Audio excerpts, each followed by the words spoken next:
Halo guys, di video kali ini saya akan mendongeng alur cerita film Mission Impossible Ghost Protocol yang dirilis pada tahun 2011. Disutradarai oleh Brad Pitt dan dibintangi oleh Tom Cruise, Jeremy Renner, Simon Pegg, Paula Patton, dan masih banyak aktor keren lainnya. Film ini adalah urutan keempat dari franchise Mission Impossible. Di film ketiganya ini mengisahkan organisasi IMF yang dipaksa berhenti karena difitnah menjadi dalang dari sebuah pengeboman yang memakan banyak korban.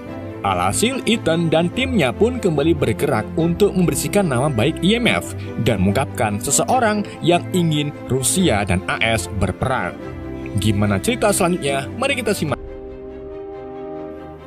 Semuanya berawal di Budapest, di mana seorang agen IMF bernama Trevor Hanway lari dari para musuh setelah mencuri kode peluncuran nuklir Rusia. Trevor pun berhasil lolos setelah melompat dari gedung dan mendarat menggunakan kantong udara. Tapi ternyata Trevor telat mengetahui kalau ada musuh lain yang sedang mengintainya. Ia adalah Sabine Morrow yang sudah berada di depannya dan langsung menembak beberapa kali secara beruntun. Alhasil, Sabine pun berhasil membawa koper berisi kode nuklirnya, sedangkan Trevor tewas di tempat. Kita kemudian beralih ke penjara Moskow, di mana sebuah tim kecil IMF yang terdiri dari Benji Dunn dan Jen Carter mencoba untuk membebaskan seorang tahanan. Sebelumnya, Benji ini merupakan teknisi di IMF, tapi Benji lolos dalam ujian agen dan sekarang bekerja di lapangan. Kedatangan Benji dan Jen ke penjara bukan untuk COD HP bekas, melainkan mengacaukan para napi penjara untuk membebaskan Ethan Hunt.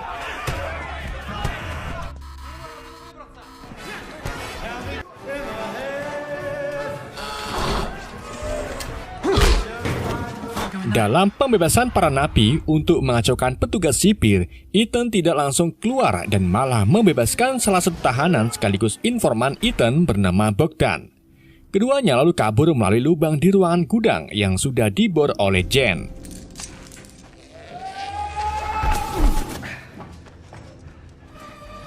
Saat Ethan dan Bogdan sudah di dalam mobil, Benji memindahkan Bogdan ke mobil IMF lain karena Bogdan tidak termasuk anggota agen yang akan menjalankan sebuah misi.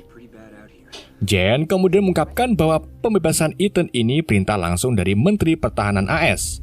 Jen menceritakan tentang misi Jen, Benji, dan Trevor sebelumnya, yaitu mengambil kode nuklir Rusia dan mencegah peluncurannya.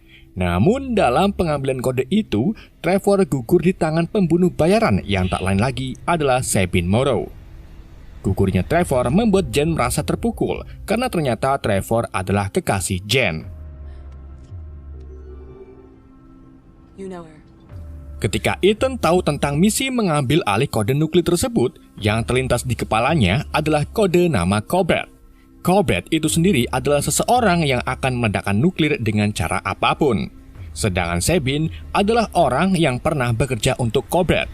Jadi sudah dipastikan kalau Sabine ini akan menjual kode itu kepada Cobalt. Selang tak lama, Benji, Ethan, dan Jen kemudian berhenti di telepon umum untuk mendengarkan misi. Namun kali ini hanya suara saja yang terdengar dan tidak diketahui siapa yang memberi misi. Yang jelas orang itu adalah bos Ethan. Misi Ethan kali ini adalah menyusup ke ruang arsip Kremlin Moskow untuk mencari informasi tentang Cobalt. Kremlin itu sendiri adalah benteng dan kompleksi istana bersejarah di pusat kota Moskow, Rusia. Jadi sudah dipastikan di sana banyak militer dan penjagaan yang sangat ketat.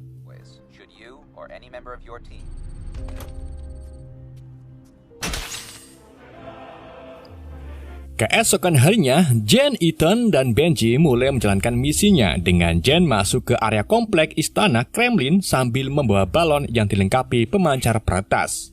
Sedangkan Ethan dan Benji menyamar sebagai jenderal Rusia dan ajudannya.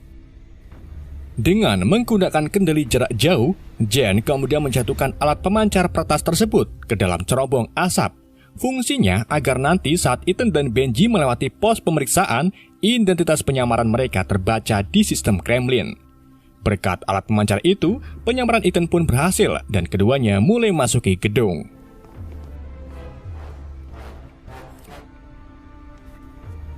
Setibanya di ruangan arsip penyimpanan, Ethan serta Benji mengelabuhi salah satu penjaga dengan memasang layar proyeksi yang bisa mendeteksi mata si penjaga. Dengan begitu, layar proyeksi akan tetap menunjukkan area lorong, sementara keduanya bersembunyi di belakang layar dan berjalan menuju ruang arsip.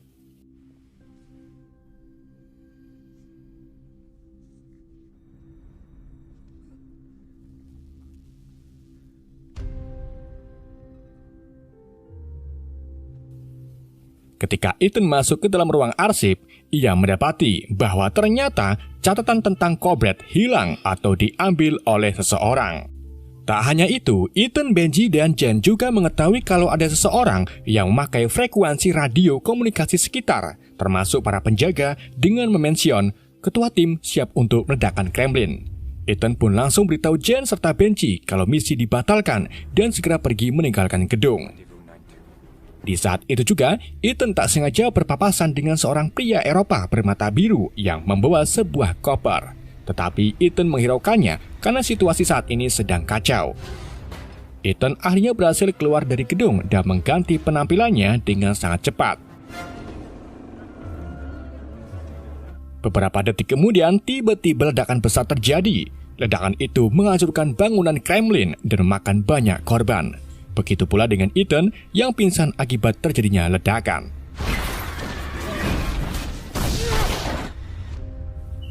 Saat tersadar, Ethan mendapati dirinya sudah berada di rumah sakit dan kedua tangannya diborgol oleh intelijen Rusia SVR bernama Anatoly Sidorov. Rupa-rupanya, Ethan disalahkan atas pengeboman Kremlin karena memakai jaket penyamaran. Sidorov juga menunjukkan rekaman radio komunikasi yang menyebut ketua tim yang diyakini sebagai Ethan.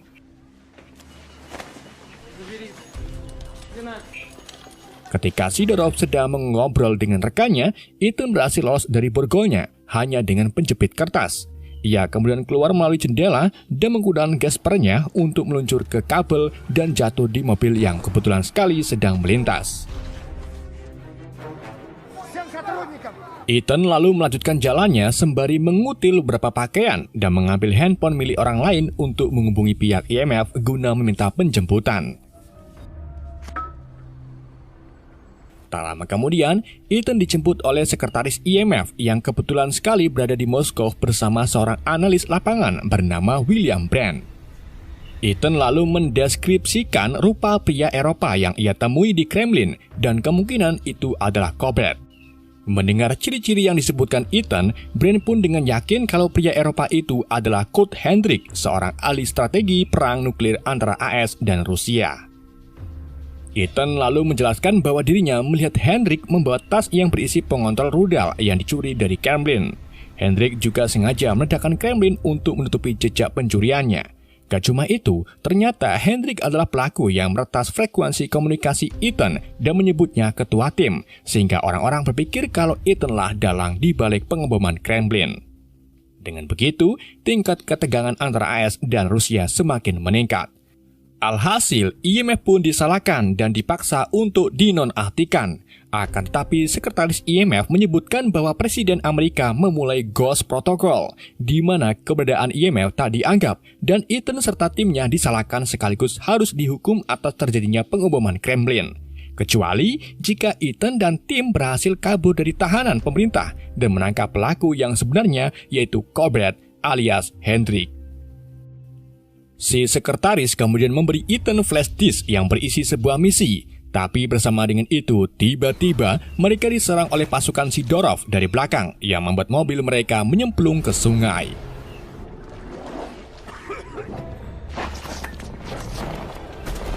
Sekretaris dan sopir terbunuh dalam serangan tersebut, sedangkan Ethan serta Brand berhasil melarikan diri.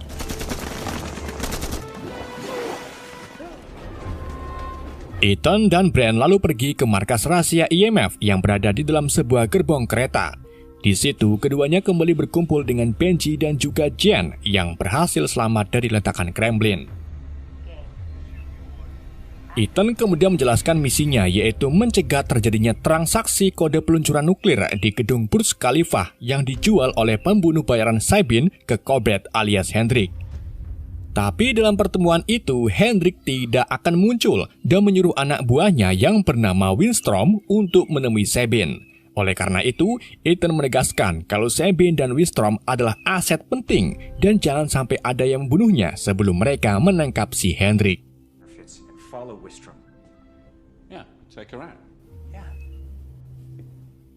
Ethan dan timnya lalu menuju ke gedung Burj Khalifa di Dubai, di mana Sabine dan Winstrom akan melakukan transaksi di sana.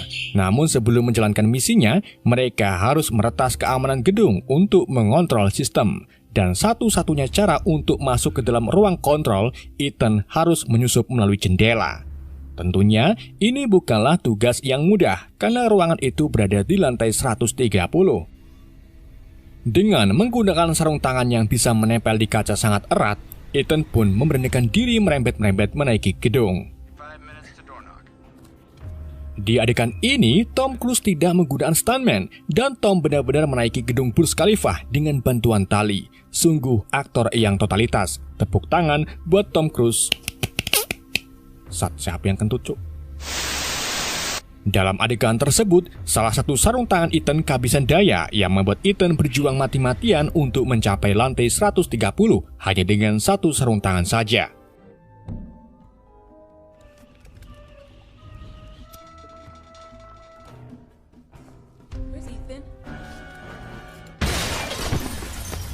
Setelah usahanya itu, Ethan akhirnya tiba di lantai 130 dan berhasil meretas sistem keamanan gedung, sehingga Benji bisa melihat CCTV dan mengontrol semua lift gedung. Saat Ethan akan kembali ke ruangan mereka, Ethan menggunakan tali untuk mempercepat waktu, tetapi Ethan mengalami kesulitan karena talinya kurang panjang. Ethan pun mengayunkan tubuhnya jauh-jauh dan melepaskan talinya untuk mencapai ruangan Jen serta Bran dan hampir terjatuh. Tapi untungnya Bran sigap menangkap Ethan.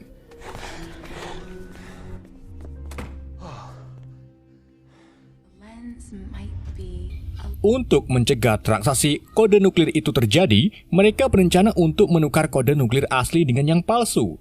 Gimana caranya? Jadi nanti Jen akan berpura-pura menjadi Sabine dan menemui Winstrom untuk melakukan transaksi. Sedangkan Ethan akan menemui Sabine dan menyamar sebagai Winstrom. Namun, sayangnya mereka kembali kena musibah di mana mesin pencetak topeng tiba-tiba rusak. Ethan serta Bran pun terpaksa pergi tanpa menggunakan topeng dan berdoa semoga Sabine belum pernah bertemu dengan Winstrom. Bersama dengan itu, mereka mendapati kalau Winstrom membawa ahli kode Rusia bernama Leonid Lysenko. Alhasil, Ethan dan timnya pun tidak bisa menukarnya menjadi kode palsu dan terpaksa harus memberinya kode yang asli, karena jika mereka memberikan kode palsu, maka Leonid akan mengetahuinya. Misi pun dimulai. Mereka saling masuk ke ruangan yang sudah ditukar. Jen yang berpura-pura menjadi Sabine kemudian meminta Winstrom untuk menyerahkan berliannya terlebih dahulu sebelum memulai transaksi. Setelah Winstrom memberikan berliannya, Benji datang sebagai pelayan. Benji lalu diam-diam mengambil berlian tersebut dan segera pergi ke ruangan Ethan bertemu Sabine asli untuk memberinya berlian tersebut. Setelah itu, Ethan menyerahkan berliannya ke Sabine sebagai alat pembayaran untuk mendapatkan kode nuklirnya. Ketika Sabine menyerahkan kodenya, Bran yang menggunakan lensa khusus di matanya mulai memindai kode tersebut dan kemudian tercetak di koper milik Jen. Dengan begitu, Jen menyerahkan kode yang sudah tercetak itu kepada Winstrom. Meskipun kode itu sama persis dengan yang asli, tapi mereka menggunakan kertas yang dilengkapi dengan alat pelacak, sehingga mereka bisa melacak keberadaan Winstrom yang bisa membawa mereka ke Hendrik. Saat rencana mereka berjalan dengan mulus, Sabine tiba-tiba menyadari lensa khusus yang ada di mata Bran. Sabine pun menyuruh anak buahnya menyerang Bran dan Ethan, sedangkan Winstrom pergi lalu membunuh Leonid untuk menghilangkan informasi. Jen lalu turun tangan untuk menangkap Sabine yang mencoba melarikan diri. Setelah Sabine tertangkap, Jen minta Benji untuk mengawasi Sabine. Namun gak lama kemudian, Sabine memberontak menyerang Benji, yang membuat Jen terpaksa harus bertarung melawan Sabine. Bersama dengan itu, Bran datang menembak Sabine. Setelah itu dilanjut dengan Jen yang menendang Sabine sampai membuatnya terlempar dari gedung dan tewas terjatuh. Sementara itu, Ethan turun dari gedung untuk mengikuti kemana perginya Winstrom. Namun di waktu yang sama, si Dorov tiba-tiba muncul menahan Ethan. Ethan yang tak memiliki waktu pun menyerang si Dorov, yang pada akhirnya Winston mengetahui keberadaan Ethan dan langsung melarikan diri. Ethan kemudian mengejar Winston ke jalanan, tapi di waktu yang sama badai pasir datang yang membuat Ethan memiliki jarak pandang yang sangat pendek.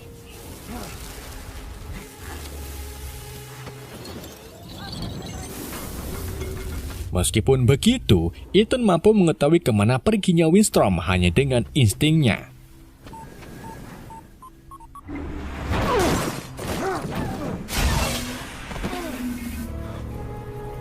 Pengejaran itu lalu dilanjut menggunakan mobil, di mana Ethan dengan sengaja menabrakkan mobilnya ke mobil Winston.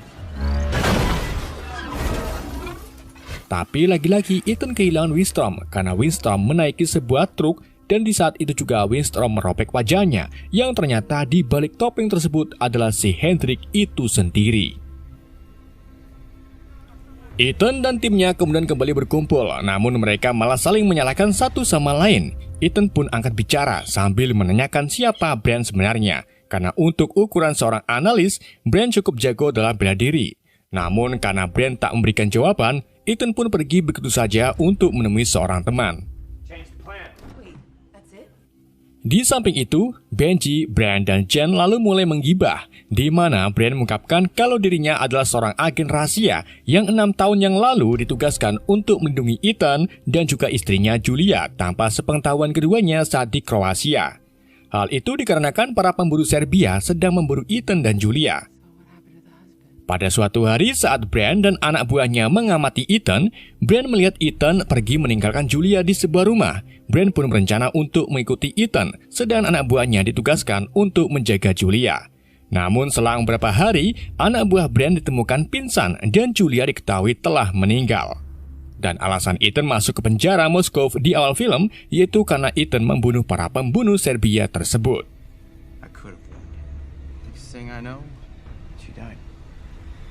Di sisi lain, Ethan pergi menemui pedagang senjata Rusia yang ternyata merupakan sepupu dari Bogdan. Tapi sebelum itu, kepala Ethan ditutup agar Ethan tidak mengetahui wilayah tempat para pedagang senjata ilegal berada.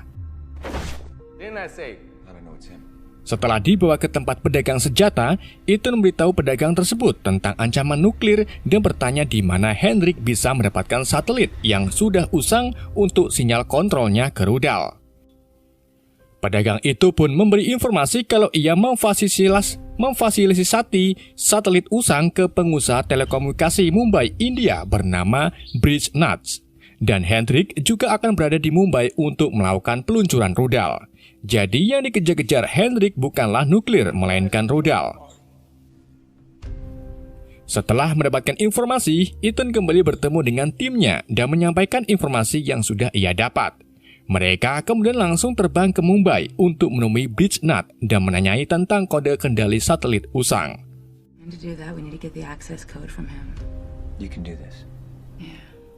Sesampainya di sana, Ethan menugaskan Jen untuk merayu Nut guna mendapatkan kode kendali satelit, sementara Brand menggunakan satelit magnet khusus dan masuk ke ruang server untuk memberi Benji akses.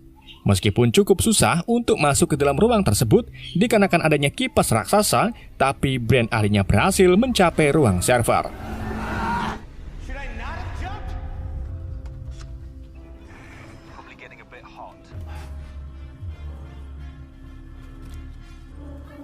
Begitu pula dengan Jen yang mengancam Ned dan berhasil mendapatkan kode kendali satelit. Akan tetapi sayangnya saat Brand sedang memasukkan kode itu ke sistem server, Benji mendapati kalau Hendrik sudah mengambil alih kendali satelit terlebih dahulu. Dan satu-satunya cara untuk menghentikan peluncuran rudal yaitu pergi ke lokasi transmisi. Ethan dan Jen pun langsung pergi menggunakan mobil sportnya. Tapi sayangnya mobil sport mereka bahkan tidak bisa melewati kerumunan negara perindapan tersebut yang penuh dengan suara klakson. Sedang rudal telah diluncurkan dari Rusia ke Amerika.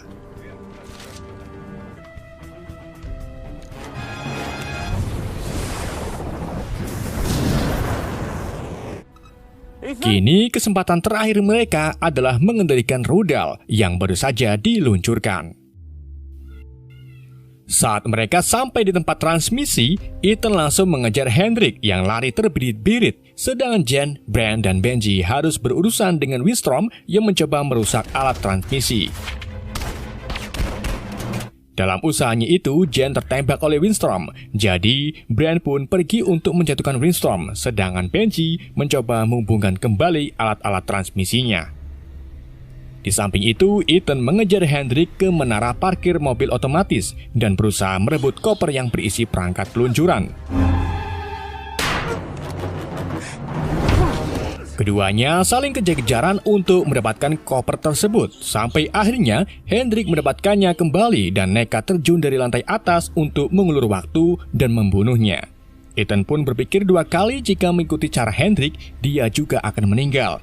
Jadi ia pun terjun menggunakan mobil dan mengandalkan airbag-nya untuk menyelamatkan nyawanya. Ethan lalu meraih koper tersebut kemudian mematikan tombol kontrol rudal. Namun sayangnya perangkat itu tidak berfungsi. Sampai akhirnya Benji berhasil membunuh Wistrom yang mencoba menghentikan Bran. Dan kemudian Bran melanjutkan untuk mengaktifkan alat transmisinya. Dengan begitu, perangkat kembali berfungsi dan Ethan menekan tombolnya tepat sebelum rudal jatuh ke wilayah San Francisco. Alhasil, mereka pun berhasil menyelesaikan misinya menghentikan rudal yang diluncurkan oleh Corbett alias Hendrik. Tepat setelah kejadian itu, si Dorov dan timnya muncul. Kedatangan mereka memang disengaja oleh Ethan melalui si pedagang senjata. Dan karena melihat sendiri kalau Ethan menghentikan peluncuran rudal, si Dorov pun menyadari kalau Ethan dan IMF tidak bersalah atas pengeboman di Kremlin. Yang salah adalah Hendrik yang sebenarnya memiliki tujuan untuk memicu perang Rusia-AS dengan mengirim rudal dari Rusia ke Amerika. Beberapa waktu kemudian, Ethan bertemu dengan Luther Stickle dan berkumpul dengan anggota tim lainnya di Sudley.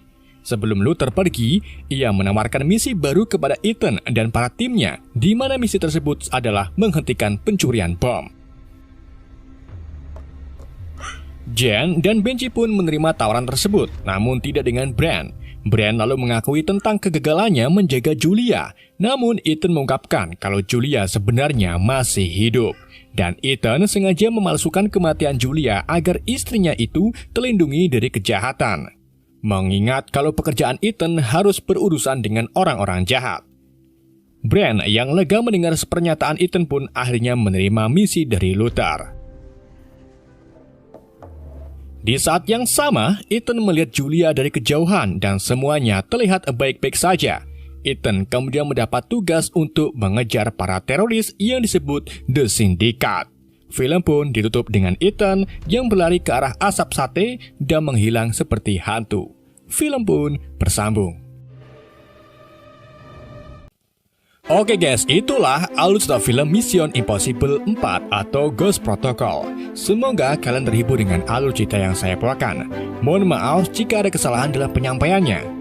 Pesan yang tidak bisa kita ambil dari film ini, tidak ada sesuatu yang menyakitkan selain kejatuhan tai cicak. Sekian dari saya, sampai jumpa di video berikutnya.